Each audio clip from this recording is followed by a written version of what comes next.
Baltimore, the best player in the NFL this season, also has an 0-2 career playoff record.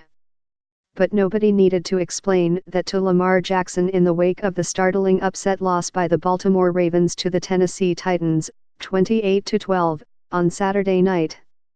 Jackson knew he would face questions about that as he met reporters near the dispirited, unsettled Ravens locker room.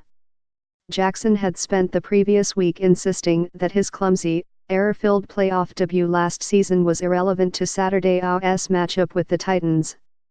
It was an apt and worthy appraisal. A year ago, Jackson had been a rookie with only 7 career starts when he imploded with 3 turnovers in a playoff loss to the Los Angeles Chargers. But on Saturday, Jackson, 23, all but replicated that performance, throwing 2 interceptions and fumbling once.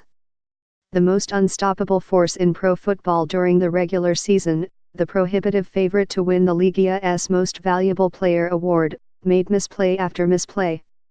At the most pivotal moments, like on 2 fourth-down plays where a yard or less was needed for a first down, Jackson kept the ball himself and could not gain the necessary yardage. Jackson also ran for 143 yards and threw for 365 yards, becoming the first player in NFL history to throw for more than 300 yards and rush for over 100 yards in a single game. The bulk of those totals came as Jackson tried to thwart the Tennessee rout as the game waned, and as Baltimore, the top rushing offense during the regular season, played without their dazzling starting running back Mark Ingram. But Jackson knew he played poorly, to his standards, and accepted it. I had a lot of mistakes, Jackson said. We just beat ourselves, Jackson was asked how hard it would be to wait another 12 months to win his first playoff game, and without agitation, he shook his head. I don't really care, he said. This is my second year in the league, When the same question was more or less repeated to him a few minutes later, Jackson smiled. I mean, everybody hates losing, he said. It's going to be the same answer every time. IAVE got to work on everything, IAVE got to improve everything, Still, Jackson's stumbles were surprising to anyone who had watched him play during the regular season. Almost from the game's start, he seemed out of sync. On the Ravens' first possession, for example, Jackson quickly led the Ravens into Titans territory with his elusive scrambling and deft passing. But then, Jackson's second pass of the game sailed high and ricocheted off the hands of tight end Mark Andrews. A few yards behind Andrews, Tennessee defensive back Kevin Byard grabbed the deflection and returned the interception 31 yards.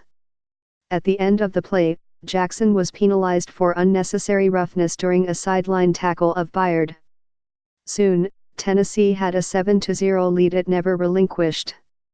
In the third quarter, Jackson was sacked and he fumbled, a turnover that led to another Titans touchdown and a 28-6 lead.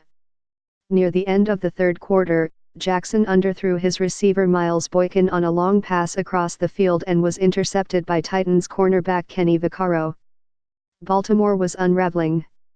Afterward, Baltimore coach John Harbaugh did not seem worried about his second-year quarterback. I won't have to say much to him, Harbaugh said. He made such strides this year and we expect him to get better and better, But Harbaugh also understood the flip side of a second stunning defeat in 2 years. This one will stick with us for a long time, he said. This game will be the one we remember, Although Jackson had a different take than his coach. Asked how this Ravens season should be remembered, he recited Baltimore's regular season record, 14-2, great team, The perspective of Jackson's teammates inside the locker room was a raw mix of emotions, with some, like cornerback Marlon Humphrey, taking a dark view of where the defeat left the Ravens. The sad reality is we have been here 2 years in a row and we have lost, Humphrey said. I think this team's identity right now is to get in the playoffs and choke. That is just the hard truth, If Humphrey was being harsh on his team, he made a point not to single out Jackson.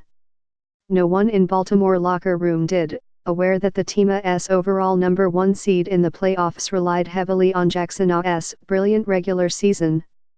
We know who he is, a playoff loss doesn't change that, said wide receiver Miles Boykin. If anything, we were trying to make a big play out there to take some of the burden off his shoulders. He does so much, there's never been anybody like him. And one game doesn't change that. Added safety Chuck Clark, everything didn't go his way but he's got a lot of time still. A lot of time. At the end of his news conference Saturday, Jackson was asked if the Ravens' elimination from the playoffs meant he might now decide to attend the Pro Bowl. Jackson raised his eyebrows. We just lost, he said. Forget the Pro Bowl, I wanted to be in the Super Bowl. I don't care about the Pro Bowl.